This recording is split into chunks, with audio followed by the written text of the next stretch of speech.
ನಿನಗಾಗಿ ಭಾಗ 138. ಇತ್ತ ಪ್ರಜ್ವಲ್ ತನಗಾಗಿ ಇಷ್ಟೊಂದು ಅರೇಂಜ್ಮೆಂಟ್ ಮಾಡಿದ್ದಾನೆ. ತನ್ನನ್ನು ಮದುವೆ ಆಗುತ್ತೇನೆ ಅಂತ ಆಸೆಯಿಂದ ಅವನ ಚಿಕ್ಕಂದಿನ ಕನಸು ನನ್ನನ್ನು ಮದುವೆ ಆಗುವುದು ಅನ್ನುವುದನ್ನು ನೆನೆಸಿಕೊಂಡು ಪವಿತ್ರಾಳಿಗೆ ಮೈ ಜುಮ್ ಅಂತ ಅನಿಸಿತು. ಇವಳು ನನ್ನನ್ನು ಇಷ್ಟೊಂದು ಪ್ರೀತಿ ಮಾಡುತ್ತಾಳೆ ಅಂತ ಅವನು ಎಂದಾದರೂ ಯೋಚಿಸಿದ್ದ? ಇಂದಲ್ಲ ನಾಳೆ ನನ್ನ ಪ್ರೀತಿ ಅವಳು ಕೂಡ ನನ್ನನ್ನು ಪ್ರೀತಿ ಮಾಡುವಂತೆ ಮಾಡುತ್ತದೆ ಅಂತ. ಆದರೆ ಪವಿತ್ರಾಳಿಗೆ ಇವನ ಪರಿಸ್ಥಿತಿಯನ್ನು ನೋಡಿ ಒಂದು ಕಡೆ ಭಯವಾಗುತ್ತಿದೆ, ಇನ್ನೊಂದು ಕಡೆ ಅಯ್ಯೋ ಪಾಪ ಅಂತ ಅನಿಸುತ್ತಿದೆ. ಅವಳಿಗೆ ಈಗಲೂ ಕೂಡ ವಿಕ್ರಮ್ನ ಮೇಲೆ ಒಂದು ಮೋಹವನ್ನು ಇಟ್ಟುಕೊಂಡಿದ್ದಾಳೆ. ಪದೇ ಪದೇ ಅವನು ಅವಳಿಗೆ ಅಲ್ಲಿರುವ ಎಲ್ಲ ಸಾಮಾನುಗಳನ್ನು ತೋರಿಸಿ ಬಂದು ಗಟ್ಟಿಯಾಗಿ ತಬ್ಬಿಕೊಳ್ಳುತ್ತಿರುತ್ತಾನೆ. ಅವಳು ಕೇಳುತ್ತಾಳೆ, ನಿಜವಾಗಲೂ ನೀನು ನನ್ನನ್ನು ಏಕೆ ಅಷ್ಟೊಂದು ಪ್ರೀತಿ ಮಾಡಿದೆ ಅಂತ? ನನ್ನಲ್ಲಿ ಆ ರೀತಿ ಏನಿದೆ? ನೀನು ಯೋಚನೆ ಮಾಡಬೇಡ, ನಾನು ನಿನ್ನನ್ನು ಚೆನ್ನಾಗಿ ನೋಡಿಕೊಳ್ಳುತ್ತೇನೆ ಅಂತ ಅವನು ಹೇಳಿದ. ಅದೇಗೆ ನೋಡಿಕೊಳ್ಳುತ್ತೀಯ? ನನ್ನ ಇಷ್ಟ ಇಲ್ಲದೆ ನೀನು? ನಿನ್ನ ರೀತಿಯ ಡಾಕ್ಟರ್ಗಳು ತುಂಬ ಜನ ಇದ್ದರು. ಅವರಲ್ಲಿ ಯಾರಾದರೂ ಒಬ್ಬರನ್ನು ಪ್ರೀತಿಸಿ ಮದುವೆ ಆಗಬಹುದಿತ್ತು. ನೀನು ನಿನ್ನ ಒಂದು ನೋಟಕ್ಕೆ ಎಲ್ಲರೂ ಬಿದ್ದು ಬಿಡುತ್ತಾರೆ. ನೀನು ಎಷ್ಟೊಂದು ಹ್ಯಾಂಡ್ಸಮ್ ಆಗಿ ಇದ್ದೀಯ. ಹುಡುಗಿಯರು ಕ್ಯೂ ನಿಂತುಕೊಳ್ಳುತ್ತಾರೆ. ನಾನು ನಿನ್ನನ್ನು ಪ್ರೀತಿಸುವುದಿಲ್ಲ ಅಂತ ಪದೇ ಪದೇ ಹೇಳಿದರು. ಏಕೆ ನೀನು ನನ್ನ ಹಿಂದೆ ಬಿದ್ದಿದ್ದೀಯ ಅಂದಾಗ ಅವನು ಅವಳನ್ನು ತುಂಬ ಕೋಪದಿಂದ ನೋಡುತ್ತಾನೆ ಮೊದಲು. ನಂತರ ಜೋರಾಗಿ ನಗಲು ಶುರು ಮಾಡುತ್ತಾನೆ. ನನಗೆ ಸರಿಯಾಗಿ ಹುಡುಗಿಯರ ರೀತಿ ಮಾತನಾಡಲು ಬರುವುದಿಲ್ಲ, ರೆಡಿಯಾಗಲು ಬರುವುದಿಲ್ಲ, ಅಡುಗೆ ಮಾಡುವುದು ಗೊತ್ತೇ ಇಲ್ಲ. ನಿಮ್ಮ ಮನೆ ದೊಡ್ಡ ಮನೆ, ಅವರಿಗೆ ಟ್ರೆಡಿಷನಲ್ ಸೊಸೆ ಬೇಕು. ನಿನ್ನ ಪೇರೆಂಟ್ಸ್ ಆಸೆಯನ್ನು ಫುಲ್ಫಿಲ್ ಮಾಡು ಅಂತ ಹೇಳುತ್ತಿದ್ದಾಳೆ. ಅವಳು ಜೋರಾಗಿ ಅಳುತ್ತಿದ್ದಾಳೆ. ಆದರೆ ಅವನು ಅಳುತ್ತಿಲ್ಲ. ಅವನು ಅವಳನ್ನು ತಬ್ಬಿಕೊಂಡು ಸಮಾಧಾನ ಮಾಡಿದ್ದ. ನೀನೇಕೆ ಅಳುತ್ತಿದ್ದೀಯಾ ಅಂತ? ನೀನು ಇಷ್ಟೊಂದು ಪ್ರೀತಿ ಮಾಡುತ್ತಿದ್ದೀಯಾ ಅಂದರೆ ನನಗೆ ಗಿಲ್ಟಿ ಫೀಲ್ ಆಗುತ್ತದೆ. ನಾನು ಏನು ಮಾಡಲಿ ಅಂತ ಹೇಳುತ್ತಾಳೆ. ನೀನು ನನ್ನನ್ನು ಪ್ರೀತಿ ಮಾಡಿಬಿಡು. ನಿನಗೆ ತಾನೇ ಹೇಳಿದೆ ಅಷ್ಟೊಂದು ಹುಡುಗಿಯರು ಇರುತ್ತಾರೆ, ಕ್ಯೂ ನಿಲ್ಲುತ್ತಾರೆ ಅಂತ. ನಾನು ನಿನಗೆ ಹೇಳುತ್ತಿದ್ದೇನೆ, ಕ್ಯೂ ನಿಲ್ಲುವುದು ಬೇಡ, ನಿನ್ನನ್ನೇ ಆರಿಸಿಕೊಳ್ಳುತ್ತಿದ್ದೇನೆ. ಪ್ಲೀಸ್ ನನ್ನನ್ನು ಮದುವೆ ಆಗಿಬಿಡು. ನಿನ್ನನ್ನು ರಾಣಿಯರ ರೀತಿ ನೋಡಿಕೊಳ್ಳುತ್ತೇನೆ. ಯಾರಿಗೂ ತಿಳಿಯದೆ ಕದ್ದು ಮದುವೆ ಆಗಿದ್ದು ಸಾಕು. ಒಂದು ರೀತಿ ಈಗ ಜನರ ಎದುರಿಗೆ ಈ ಊರಿನಲ್ಲಿ ಮದುವೆ ಆಗೋಣ ಅಂತ ಅವನು ಹೇಳಿದಾಗ ಅವಳು ಅವನನ್ನೇ ನೋಡಿದಳು. ನನಗೆ ಚಿಕ್ಕಂದಿನಿಂದ ನಿನ್ನನ್ನು ನೋಡಿದ ಸಮಯದಿಂದಲೂ ನೀನು ಅಂದರೆ ಪ್ರೀತಿ ಅಲ್ಲ, ಪಂಚಪ್ರಾಣ. ಆ ಚಿಕ್ಕ ಹುಡುಗನಿಗೆ ಪ್ರೀತಿ ಎಲ್ಲಿಂದ ಬರುತ್ತದೆ? ಏಕೆಂದರೆ ನಮ್ಮಿಬ್ಬರ ಬಂಧವನ್ನು ಆ ಭಗವಂತ ಬರೆದಿದ್ದಾನೆ. ನಮ್ಮಿಬ್ಬರ ಸಂಬಂಧ ಜನ್ಮ ಜನ್ಮದ ಅನುಬಂಧ. ಇಲ್ಲವಾದರೆ ನಾನು ಏಕೆ ನಿನಗೆ ಗಂಟು ಹಾಕಿ ಬೀಳುತ್ತಿದ್ದೆ? ನೀನು ನನಗೆ ಎಷ್ಟು ಅವಮಾನ ಮಾಡಿದ್ದೀಯ, ಎಷ್ಟು ಕೆಟ್ಟದಾಗಿ ನೋಡಿದ್ದೀಯ. ನನ್ನ ಎದುರಿಗೆ ವಿಕ್ರಮ್ ಫೋಟೋಗೆ ಮುತ್ತು ಕೊಡುತ್ತಿದ್ದೆ. ಅವನ ಜೊತೆ ರೊಮ್ಯಾಂಟಿಕ್ ಆಗಿ ಇರುತ್ತೇನೆ ಅಂತ ಪ್ರತಿಯೊಂದು ಹೇಳುತ್ತಿದ್ದೆ. ಆಗಲೇ ನಾನು ನಿನ್ನ ಕೆನ್ನೆಗೆ ಹೊಡೆದು ಬರಬಹುದಿತ್ತು. ನಾನು ಆ ಕೆಲಸ ಮಾಡಿಲ್ಲ. ಏಕೆಂದರೆ ಇಂದಲ್ಲ ನಾಳೆ ನಿನಗೆ ಬುದ್ಧಿ ಬರುತ್ತದೆ ಅಂತ. ಮಗು ಗಲೀಜಿನಲ್ಲಿ ಇದ್ದರೆ ತಾಯಿ ಆ ಗಲೀಜಿನಿಂದ ತೆಗೆಯುವ ಸಾಹಸ ಮಾಡುತ್ತಾಳೋ ಹೊರತು ಮಗುವನ್ನು ಬಿಸಾಕುವುದಿಲ್ಲ. ನೀನು ನನಗೆ ಮಗುವಿನ ರೀತಿ. ನನಗೆ ನೀನೆಂದರೆ ತುಂಬ ಇಷ್ಟ. ಚಿಕ್ಕ ಮಕ್ಕಳಲ್ಲಿ ಇರುವ ಅಮಾಯಕತ್ವವಾದ ಪ್ರೀತಿ ತುಂಬ ದೊಡ್ಡದು. ಆ ಪ್ರೀತಿ ಎಂದು ಸಾಯುವುದಿಲ್ಲ. ನನಗಾಗಿ ಬದುಕು, ನನ್ನನ್ನು ಪ್ರೀತಿ ಮಾಡು ಅಂತ ನಾನು ಕೇಳಿಕೊಳ್ಳುತ್ತೇನೆ. ಅಕಸ್ಮಾತ್ ನೀನು ಕಲಿತುಕೊಳ್ಳುವುದಿಲ್ಲ, ನನ್ನನ್ನು ಪ್ರೀತಿ ಮಾಡುವುದಿಲ್ಲ ಅಂದರೆ ಅದು ನಿನ್ನ ಇಷ್ಟ. ಅವನು ಬೇಸರದಿಂದ ಇದ್ದ. ಅವಳ ತುಟಿಗಳು ಅದರುತ್ತಿದ್ದವು ಭಯದಿಂದ. ಅವಳು ನಿನಗೆ ಬೇಸರ ಮಾಡುವುದು ನನ್ನ ಇಷ್ಟವಲ್ಲ. ಆದರೆ ನೀನು ಎಷ್ಟು ಪ್ರೀತಿ ಮಾಡುತ್ತೀಯ, ನಾನು ಅದರಲ್ಲಿ ಸ್ವಲ್ಪವಾದರೂ ಪ್ರೀತಿ ಕೊಡಬೇಕು. ಇಲ್ಲವಾದರೆ ನಿನಗೆ ಮೋಸ ಮಾಡಿದಂತೆ ಆಗುತ್ತದೆ. ಇಷ್ಟೊಂದು ಶ್ರೀಮಂತ, ಚೆನ್ನಾಗಿ ಓದಿದ್ದೀಯ, ನೋಡಲು ತುಂಬ ಸುಂದರವಾಗಿದ್ದೀಯ.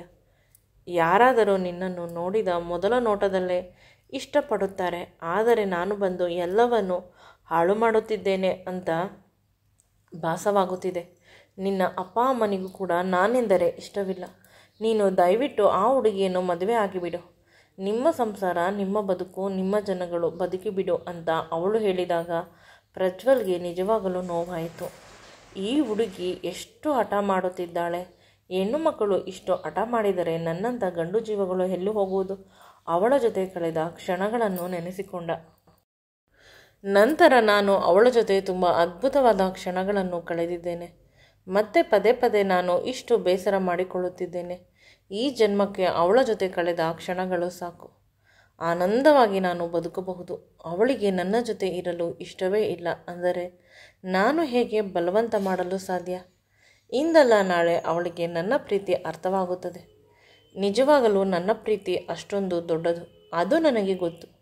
ನಾನು ಚಿಕ್ಕಂದಿನಿಂದ ಅವಳನ್ನು ಪ್ರೀತಿ ಮಾಡುತ್ತಿದ್ದೇನೆ ಅಂದರೆ ಆ ಭಗವಂತ ಜಾಸ್ತಿ ಪರೀಕ್ಷೆಗಳನ್ನು ಇಡಬಹುದು. ಆದರೆ ನನ್ನ ಪ್ರೀತಿ ಗೆಲ್ಲುತ್ತದೆ ಅಂತ ಇವನು ಯೋಚನೆ ಮಾಡುತ್ತಿದ್ದಾನೆ. ಪವಿತ್ರ ನಿಜವಾಗಲೂ ಟೆನ್ಷನ್ ಮಾಡಿಕೊಳ್ಳಲು ಅಷ್ಟರಲ್ಲಿ ಅವನ ಗೆಳೆಯರು ಅವನಿಗೆ ಫೋನ್ ಮಾಡಿದರು. ಬೇಗ ಕರೆದುಕೊಂಡು ಬಾ, ಇನ್ನೂ ಯಾರೂ ಬಂದಿಲ್ಲ ಮನೆಗೆ ಅಂತ. ಇವನು ವಿಧಿಯಿಲ್ಲದೆ ಅವಳನ್ನು ಸ್ವಲ್ಪ ಬಟ್ಟೆಗಳನ್ನು ಪ್ಯಾಕ್ ಮಾಡಿ ಕರೆದುಕೊಂಡು ಹೋದ ಹಿಂದಿನ ಬಾಗಿಲಿನಿಂದ. ಅವಳು ತುಂಬ ಒಳ್ಳೆಯವಳು, ಅವನು ಕೂಡ ತುಂಬ ಒಳ್ಳೆಯವನು. ಆದರೆ ಇಬ್ಬರ ಮಧ್ಯೆ ಐಸ್ ಬ್ರೇಕ್ ಆಗುತ್ತಿಲ್ಲ ಪ್ರೀತಿಯದು. ಬೇರೆ ಎಲ್ಲ ಐಸ್ಗಳು ಬ್ರೇಕ್ ಆಗಿದ್ದು ಅಲ್ಲವೇ? ಇವಳಿಗೆ ಸ್ವಲ್ಪ ಇವಳ ಮನಸ್ಸಿನಲ್ಲಿ ಇರುವ ಆ ವಿಕ್ರಮ್ ಅನ್ನುವ ಪೊರೆ ಹೊರಟು ಹೋದರೆ ಎಲ್ಲ ಸರಿ ಹೋಗುತ್ತದೆ. ಅಲ್ಲಿ ಸರಿ ಹೋದರೂ ಕೂಡ ಇಲ್ಲಿ ಇವರ ಅಪ್ಪ ಅಮ್ಮ ಒಪ್ಪಿಕೊಳ್ಳುವುದು ತುಂಬ ಕಷ್ಟ. ಪ್ರಜ್ವಲ್ ತನ್ನನ್ನು ಪ್ರೀತಿ ಮಾಡದ ಹೆಂಡತಿಗಾಗಿ ಇಷ್ಟು ದೊಡ್ಡ ರಿಸ್ಕ್ಗಳನ್ನು ತೆಗೆದುಕೊಳ್ಳುತ್ತಿದ್ದಾನೆ. ಅವನ ಯಾವ ಜನ್ಮದ ಕರ್ಮವೋ ಅಥವಾ ಇವಳ ಯಾವ ಜನ್ಮದ ಪುಣ್ಯದ ಫಲವೋ ತಿಳಿಯದು. ಅವನು ಹಿಂದಿನ ಬಾಗಿಲಿನಿಂದ ಅವಳನ್ನು ಅವನ ಗೆಳೆಯರ ಮನೆಗೆ ಕಳುಹಿಸಬೇಕಾದಾಗ ಒಂದೇ ಮಾತು ಹೇಳಿದ್ದು. ಅವಳಿಗೆ ತನ್ನ ಬಳಿ ಇದ್ದ ಒಂದು ಹೊಸ ಫೋನನ್ನು ಕೊಟ್ಟ. ಇದರಲ್ಲಿ ಸಿಮ್ ಹಾಕಿದ್ದೇನೆ, ನನಗೆ ಕಾಲ್ ಮಾಡು. ನಾನು ಕಾಲ್ ಮಾಡಿದಾಗ ಫೋನ್ ಪಿಕ್ ಮಾಡು. ಇಲ್ಲಿ ನೆಟ್ವರ್ಕ್ ಸಿಗುವುದಿಲ್ಲ ನಿನ್ನ ಫೋನಿಗೆ, ಅದಕ್ಕೆ ಬೇರೆ ಸಿಮ್ ಹಾಕಿರುವುದು ಅಂತ ಹೇಳಿ ಅವಳನ್ನು ತಬ್ಬಿಕೊಂಡ. ಅವನ ಗೆಳೆಯರು, ಅಪ್ಪ ಸ್ವಾಮಿ, ನಿನ್ನ ಹೆಂಡತಿಯನ್ನು ನಾವೇನು ತಿಂದು ಬಿಡುವುದಿಲ್ಲ, ಹುಷಾರಾಗಿ ನೋಡಿಕೊಳ್ಳುತ್ತೇವೆ. ಅವಳು ನಮಗೆ ತಂಗಿ ರೀತಿ, ನೀನು ಯೋಚನೆ ಮಾಡಬೇಡ ಅಂತ ಹೇಳಿದರು. ಆದರೂ ಕೂಡ ಇವನಿಗೆ ಸಮಾಧಾನವಿಲ್ಲ. ನಾನು ಬಂದು ಬಿಡುತ್ತೇನೆ, ನನ್ನನ್ನು ಇಟ್ಟುಕೊಳ್ಳ್ರೋ ಅಂತ ಕೇಳಿದ್ದಕ್ಕೆ ಅದಕ್ಕೆ ಅವರೆಲ್ಲ ನಿನ್ನನ್ನು ಇಟ್ಟುಕೊಳ್ಳುವುದು ಮಡಿಲಲ್ಲಿ ಬೆಂಕಿ ಇಟ್ಟುಕೊಳ್ಳುವುದು ಎರಡೂ ಒಂದೇ. ನಿನ್ನ ಅಪ್ಪ ಅಮ್ಮ ನಮ್ಮ ಚರ್ಮ ಸುಲಿದು ಬಿಡುತ್ತಾರೆ, ನೀನು ಇಲ್ಲೇ ಆರಾಮವಾಗಿ ಇರು ಅಂತ ಹೇಳಿ ಅವರು ಪವಿತ್ರಳನ್ನು ಕರೆದುಕೊಂಡು ಹೋದರು. ಹೋಗಬೇಕಾದಾಗ ಪವಿತ್ರ ಪದೇ ಪದೇ ಹಿಂದೆ ತಿರುಗಿ ನೋಡುತ್ತಿದ್ದಳು. ತನ್ನ ಹೊಸ ಫೋನಿನಿಂದಲೇ ತನ್ನ ಗೆಳತಿ ಮತ್ತು ಅಪ್ಪನಿಗೆ ಕಾಲ್ ಮಾಡಿ ಅವರ ಜೊತೆ ಕರೆದುಕೊಂಡು ಹೋದಳು. ಇವರೆಲ್ಲ ಹೋದರು. ಆದರೆ ಈಗ ಇವನು ಒಬ್ಬಂಟಿಯಾಗಿ ತನ್ನ ಪ್ರೀತಿಯ ಹೆಂಡತಿ, ಕೇವಲ ಹೆಂಡತಿಯಲ್ಲ ತನ್ನ ಸರ್ವಸ್ವ ಈಗ ದೂರ ಹೋಗುತ್ತಿರುವುದನ್ನು ನೆನೆದು ಅವನಿಗೆ ಒಂದು ರೀತಿ ಹಿಂಸೆ ಆಗುತ್ತಿದೆ. ಇವನಿಗೆ ನಿಜವಾಗಲೂ ಮನೆಗೆ ಹೋಗಲು ಇಷ್ಟವಿಲ್ಲ. ಅವರ ಜೊತೆ ಹೋಗಬೇಕು ಅಂತ ಅಂದುಕೊಳ್ಳುತ್ತಿದ್ದ. ಅಷ್ಟರಲ್ಲಿ ಅವನ ಫೋನ್ಗೆ ಕಾಲ್ ಬಂತು. ಅವರ ಅಪ್ಪ ಕಾಲ್ ಮಾಡಿದರು. ಎಲ್ಲಿದ್ದೀಯಾ? ಮನೆಯಲ್ಲಿ ಇದ್ದು ಮನೆಯಲ್ಲಿ ನೋಡಿಕೊಳ್ಳದೆ ಕೇವಲ ಕೆಲಸದವರ ಮೇಲೆ ಮನೆಯನ್ನು ಬಿಟ್ಟು ಹೋಗಿದ್ದೀಯಾ? ನಾವೆಲ್ಲ ಮನೆ ಬಿಟ್ಟು ಹೋದರೆ ನೀನು ಹಾಗೆ ನೋಡಿಕೊಳ್ಳುತ್ತೀಯ ಅಂತ ತುಂಬ ಕೋಪದಿಂದ ಹೇಳಿದಾಗ ಅವನಿಗೆ ಬೇಸರವಾಯಿತು. ಈ ಅಪ್ಪ ನನ್ನನ್ನು ಬದುಕಲು ಬಿಡುವುದಿಲ್ಲ. ಇವನು ಸರಿಯಾಗಿದ್ದರೆ ನಾನು ಹೇಗೆ ಪವಿತ್ರಳನ್ನು ಹೇಗೆ ಕದ್ದು ಮುಚ್ಚಿ ಕಳಿಸುತ್ತಿದ್ದೆ? ಅವಳ ಜೀವನ ಸುಖಕರವಾಗಿ ಇದ್ದಿದ್ದರೆ ನನ್ನ ಸಂಸಾರವನ್ನು ಹಾಳು ಮಾಡಲು, ನನ್ನನ್ನು ಅವಳಿಂದ ದೂರ ಮಾಡಲು ನೀವೆಲ್ಲ ಎಷ್ಟು ಪ್ರಯತ್ನ ಮಾಡುತ್ತೀರಾ. ಆದರೆ ನೀವು ಪ್ರಯತ್ನ ಮಾಡಿದಷ್ಟು ಕೂಡ ಅದು ಸಕ್ಸಸ್ ಆಗುವುದಿಲ್ಲ. ನಾನು ಅವಳನ್ನು ತುಂಬ ಪ್ರೀತಿ ಮಾಡುತ್ತೇನೆ. ಮದುವೆ ಅಂತ ಆದರೆ ಅವಳ ಜೊತೆ, ಅವಳು ನನಗೆ ಸರ್ವಸ್ವ ಅಂತ ಬರುತ್ತಿದ್ದ ಕಣ್ಣೀರನ್ನು ಹೊರೆಸಿಕೊಂಡ. ಅವರ ಅಪ್ಪ ಇವರು ಮನೆಗೆ ಬಂದ ತಕ್ಷಣ ತುಂಬ ಕೋಪದಿಂದ ನೋಡುತ್ತಿದ್ದ. ನೀನು ಎಷ್ಟು ಎಂಗೇಜ್ಮೆಂಟ್ ಬೇಡ ಅಂದೆ, ಅದೇ ರೀತಿ ಅವರ ಅಪ್ಪನಿಗೆ ಹಾರ್ಟ್ ಅಟ್ಯಾಕ್ ಆಗಿದೆ. ನೀನು ನೋಡಿದರೆ ಮಾವನಿಗೆ ಹೇಗಾಗಿದೆ, ಆಸ್ಪತ್ರೆಯಲ್ಲಿ ಹೋಗಿ ನೋಡೋಣ ಅನ್ನುವ ಸ್ವಲ್ಪ ಯೋಚನೆ ಕೂಡ ಇಲ್ಲದೆ ಆರಾಮವಾಗಿ ಇದ್ದೀಯ. ನಿನ್ನ ಆಸೆ ಕೂಡ ಅದೇ ಏನೋ. ಈ ಮದುವೆ ನಿಂತು ಹೋಗಬೇಕು ಅಂತ. ಪವಿತ್ರಳನ್ನು ನೀನು ಏನಾದರೂ ಮದುವೆ ಆದರೆ ಅವಳನ್ನು ಬದುಕನ್ನು ಮರೆತು ಬಿಡು, ಅವಳು ಉಸಿರಾಡದೇ ಇರುವಂತೆ ಮಾಡಿಬಿಡುತ್ತೇನೆ ಅಂದಾಗ ಅವನು ತನ್ನ ಕೈಯನ್ನು ಗಟ್ಟಿಯಾಗಿ ಹಿಡಿದುಕೊಂಡ. ತುಂಬ ಕೋಪ ಬರುತ್ತಿದೆ, ಹಲ್ಲನ್ನು ಕಡಿಯುತ್ತಿದ್ದಾನೆ. ಇನ್ನು ಅವರ ಅಪ್ಪ ಮುಂದುವರೆದು ಹೇಳುತ್ತಿದ್ದಾರೆ, ನೀನು ನಾನು ಹೇಳಿದ ಹಾಗೆ ಕೇಳಬೇಕು.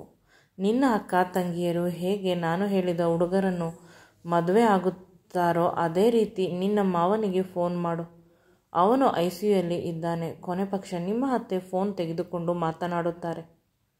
ಅವರೆಲ್ಲ ತುಂಬ ಶ್ರೀಮಂತರು, ನಮಗಿಂತ ತುಂಬ ಶ್ರೀಮಂತರು. ನಿನ್ನನ್ನು ಮದುವೆ ಆಗಲು ಆ ಸುಂದರವಾದ ಹುಡುಗಿ ಒಪ್ಪಿಕೊಂಡಿರುವುದು ನಮ್ಮ ಅದೃಷ್ಟ. ನಾನು 100 ಕಾಲ ಚೆನ್ನಾಗಿರಬೇಕು ಅಂದರೆ ನೀನು ಅವಳನ್ನು ಮದುವೆ ಆಗಬೇಕು. ಈಗ ಫೋನ್ ಮಾಡು ಅಂತ ಬಲವಂತವಾಗಿ ಫೋನ್ ಕೊಟ್ಟರು. ಅವನು ವಿಧಿ ಇಲ್ಲದೆ ಚೆನ್ನಾಗಿದ್ದೀರಾ ಅಂತ ಮಾತನಾಡಿದಾಗ ಆ ಕಡೆಯಿಂದ ಅಳುತ್ತಾ, ಇನ್ನೇನೋ ಚೆನ್ನಾಗಿರುವುದಪ್ಪ, ಇವರು ಹುಷಾರಾಗಲು ಇನ್ನೂ ತುಂಬ ಸಮಯ ಬೇಕು ಅಂತ ಅವರ ಅತ್ತೆ ಅಳುತ್ತಿದ್ದಾರೆ. ಇವನಿಗೆ ನಿಜವಾಗಲೂ ಬೇಸರವಾಯಿತು. ಪಾಪ, ಅವರೆಲ್ಲ ಎಷ್ಟು ಒಳ್ಳೆಯವರು ಅಥವಾ ಕೆಟ್ಟವರು, ಅವರಿಂದ ನನಗೆ ಯಾವುದೇ ತೊಂದರೆ ಇಲ್ಲ. ತೊಂದರೆ ಇರುವುದು ನಮ್ಮ ಮನೆಯವರ ಮೇಲೆ. ನಾನು ಏಕೆ ಅಷ್ಟೊಂದು ಯೋಚನೆ ಮಾಡುತ್ತಿದ್ದೇನೆ ಅಂತ ಅವನು ಬೇಸರ ಮಾಡಿಕೊಂಡ. ಅವರ ಈ ಪರಿಸ್ಥಿತಿಗೆ ಪರೋಕ್ಷವಾಗಿ ನಾನೇ ಕಾರಣ ಇರಬಹುದಾ ಅಂತ ಯೋಚಿಸುತ್ತಿದ್ದ. ಅಷ್ಟರಲ್ಲಿ ಆ ಕಡೆಯಿಂದ ಫೋನ್ ಕಟ್ಟಾದಾಗ ಅವರ ಅಪ್ಪ ಬಂದು ಇವನ ಕೆನ್ನೆಗೆ 2 ಬೀಸಿದ. ಮಾತನಾಡು ಅಂದರೆ ಈ ರೀತಿ ಮಾತನಾಡುವುದಾ? ಅವನು ಏನೂ ಮಾತನಾಡದೆ ಅಲ್ಲಿಂದ ಹೊರಟು ಹೋದ.